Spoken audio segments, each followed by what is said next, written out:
Okay, real talk. Have you ever had a reaction that you look back on and you're kind of like, oh, maybe that was kind of like a big deal. Like maybe I shouldn't have had such a big reaction, or maybe it shouldn't have been as visceral as it was. Y'all, that happened to me a couple of days ago. I was asked to be on an interview, and this wonderful, amazing podcast host, her name is Danielle, she said, please come on the podcast, we'll be talking about business. And I was like, I'd love that. And then she asked me this question that caught me a little bit off guard.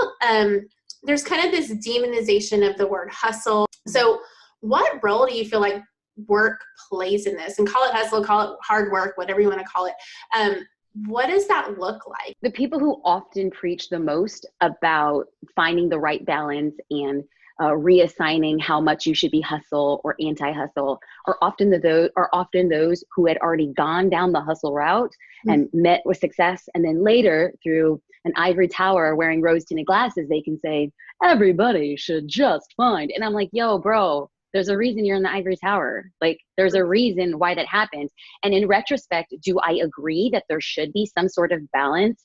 Absolutely. I am not advocating in any way, shape, or form for people to sacrifice their health, their family, or their well-being. But I will not ever back away and make it look or feel as if I am having a 4-hour work week.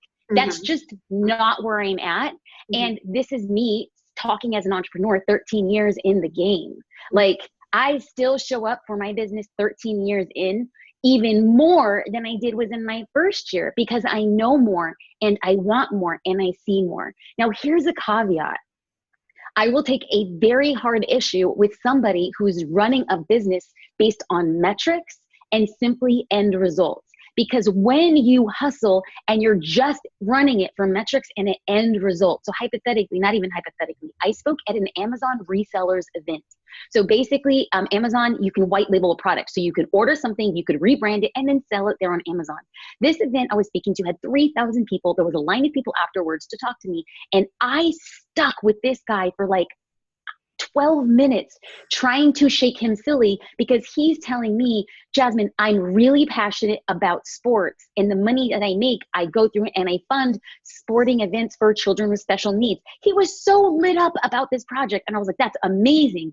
That should be the anchor of your brand and what you're selling on Amazon, knowing that a portion of every one of those basketball, soccer ball, tennis ball sales is going to go to this big vision. And he says, but you don't get it. People don't buy basketballs on Amazon as much as they buy, I kid you not, like a turkey, like a meat thermometer. Listen, I get it.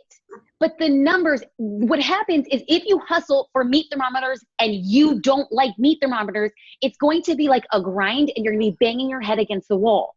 When you're hustling for something you love and there's purpose and passion and drive, yes, you're working, but it's a really freaking amazing thing. So let's be real. Is hustle a bad word? Not at all. Is finding the balance between doing something you absolutely love and is pushing your business forward and requires you to do things other people won't and requires more time than other people will spend? Will it require sacrifices? Perhaps. So be real. Like, deal it to me straight. Was my reaction a little bit over the top? Whenever I look at that video, I was like, girl, what were you thinking? But it was just my truth. It's exactly what I thought. Next time, should I calm down?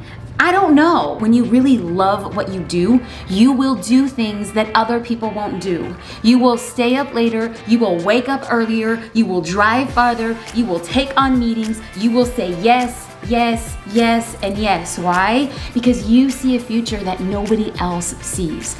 Well, I encourage people to make sacrifices to get ultimately where they want to go, as long as they're within healthy constraints, and other people call it hustle and say you should have more of a work-life balance. Listen, I don't need a work-life balance if I love what I do. It's called a life-love balance.